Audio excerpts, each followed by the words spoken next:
చెప్తున్నారని ప్రభుత్వ ఉద్యోగులకు ముఖ్యమైన గుడ్ న్యూస్ అయితే రావడం జరిగిందనమాట. గుడ్ న్యూస్ సంబంధించి పూర్తి ఇన్ఫర్మేషన్ అనేది ఈ వీడియోలో వెళ్ళి తెలుసుకుందామండి. ముందే వీడియో చూస్తున్న ప్రతి ఒక్కరు కూడా వీడియో తప్పకుండా లైక్ చేయండి.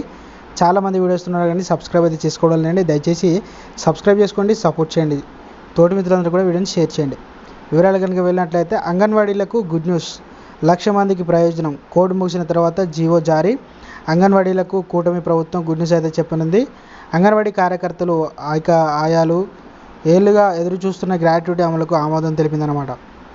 అయితే నెల రోజులుగా కసరత్తు చేస్తూ ఇటీవల ప్రభుత్వం ఈ నిర్ణయం అయితే తీసుకుంది. గ్రాట్యుటీపై కేంద్రానికి లేఖ కూడా రాస్తూనే సొంతంగా అమలుకు కూటమి ప్రభుత్వం, ఆంధ్రప్రదేశ్లో ఉన్న కూటమి ప్రభుత్వం ఏదైతే ఉందో అది మొగ్గు చూపుతుందన్నమాట. ఎమ్మెల్సీ ఎన్నికల కోడ్ ముగిసిన తర్వాత ఇందుకు సంబంధించిన ప్రభుత్వం అధికారికంగా జీవోను కూడా ఇవ్వనుందన్నమాట. అయితే అంగన్వాడీ కార్యకర్తలు ఆయాలకు గ్రాట్యుటీ అమలుతో రాష్ట్ర ప్రభుత్వంపై ప్రతి ఏటా అదనంగా 10 కోట్ల భారం పడే అవకాశం ఉన్నట్లు అధికారులు కూడా చెబుతున్నారన్నమాట. అయితే రాష్ట్ర వ్యాప్తంగా 55,607 అంగన్వాడీ కేంద్రాలు అయితే ఉన్నాయన్నమాట ఆంధ్రప్రదేశ్లో. వాటిలో దాదాపు 1,00,000 మంది అంగన్వాడీ కార్యకర్తలు, ఆయాలు విధులు నిర్వహిస్తున్నారు.